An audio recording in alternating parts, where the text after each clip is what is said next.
Beautiful day for football at Ohio Stadium. Not necessarily a beautiful day of football in some ways at Ohio Stadium. Ohio State wins 54-10 against Iowa. C.J. Stroud, though, I don't know, would you call this his worst performance of the season?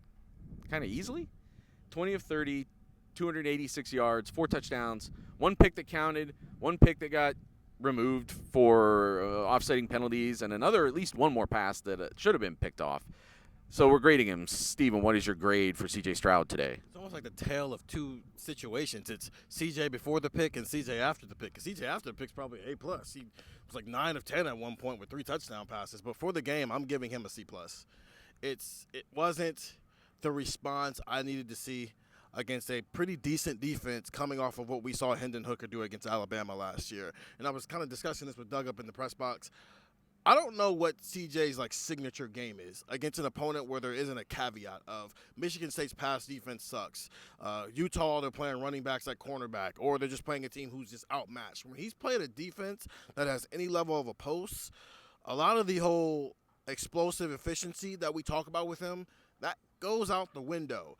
And that's good. That's a good quarterback play, but that's not great. That's not elite, and that doesn't win you a Heisman Trophy. And quite frankly, it probably doesn't even win you a national championship unless you've got an all-time, once-in-a-generation defense like Georgia had last year. And I wrote this in my story today, and this is kind of my headline. Hendon Hooker just set the bar for what it takes to win the Heisman Trophy this year.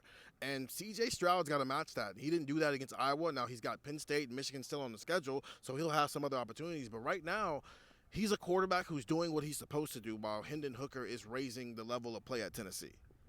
Yeah, I think the best thing you'd say about C.J. Stroud's Heisman case today is that the numbers on paper don't look as bad as it did to our eyes as we were watching some things today in Ohio Stadium.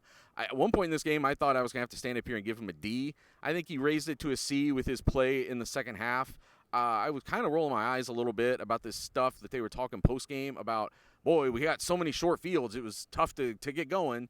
So I guess Ohio State doesn't want its defense to go out and get takeovers and set it up and give them a bunch of opportunities in the red zone. I thought that was a little bit of a stretch. Ryan Day said it, and then C.J. Stroud came in and said it. I think maybe because he heard Ryan Day said it, and it was a convenient excuse. But C.J. also was saying we got to play better, and it applied to him. He definitely made some bad reads and some mistakes, and the running game didn't help him out either. They didn't get that going, and there's sort of a chicken before the egg thing that goes there because a lot of teams have respected the pass so much that's opened things up for the Ohio State run game, and today Iowa had a better solution. I didn't think he kind of rose to the occasion and took it to Iowa the way that maybe, as Steven is saying, that you would expect from someone who is held to the level that we hold him to. So, Doug, what is your grade for C.J. Stroud?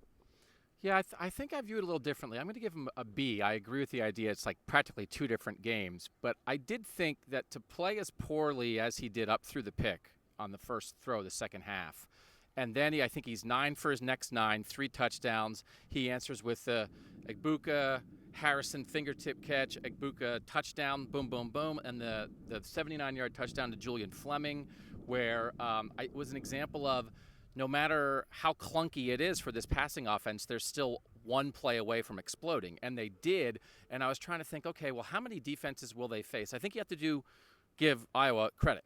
How many defenses will they face that could do this to them, right? Because you start to think, okay, this is pretty clunky through 2.5 quarters. And it's not a million. And then they still scored 54 on this Iowa defense. Right now, again, if short fields caused, I get it, right? Defensive touchdown, short fields that led to field goals caused by the defense. But they got it going when it was getting going time. And I actually thought that was a good sign because they were stalled.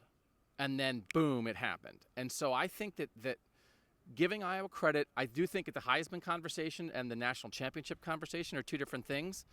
That, again, you're like, yeah, that wasn't, but hey, is that going to work to win against good defenses? I think maybe yes.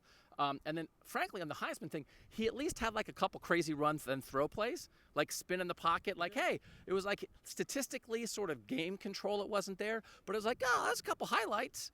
So, like you guys, I was very eyebrow raised through 2.5 quarters. And then the explosion, even on a tough day, that the explosion was there waiting.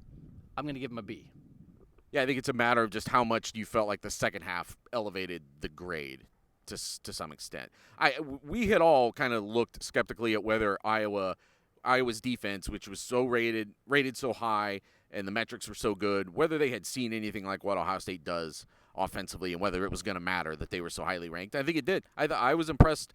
I came in with pretty good expectations for Iowa's defense, and they were raised. I came in with no expectations for the Iowa offense, and they were lowered. So that's my other half of this, though, is that if Stroud has a game like this, if the offense has a game like this against a team that has a pretty good defense or great defense like this, and any kind of an offense, it looks different. I know it's. I don't want to get too critical of a 54-10 win, but I think that is something to keep in mind. One thing, just to close this out a little bit, I agree with what you're saying, Doug, especially when you're talking about how many defenses can actually do this.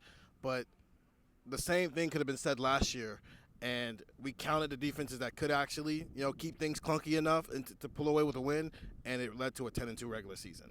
So, and like Penn State might be able to do this. We'll see with Michigan. I think they showed a lot against Penn State, but those two games specifically, that's all it takes is one or two defenses to be able to do it, just like we saw last year. That's maybe why I'm a little more critical than I usually would be, because he probably is in a B- B situation usually if it wouldn't have been so clunky in the first 2.5 quarters. Come find the Buckeye Talk podcast for the rest of this conversation everywhere you can find podcasts, and get the text 614-350-3315. We're texting before games, after games, during games from Buckeye Talk.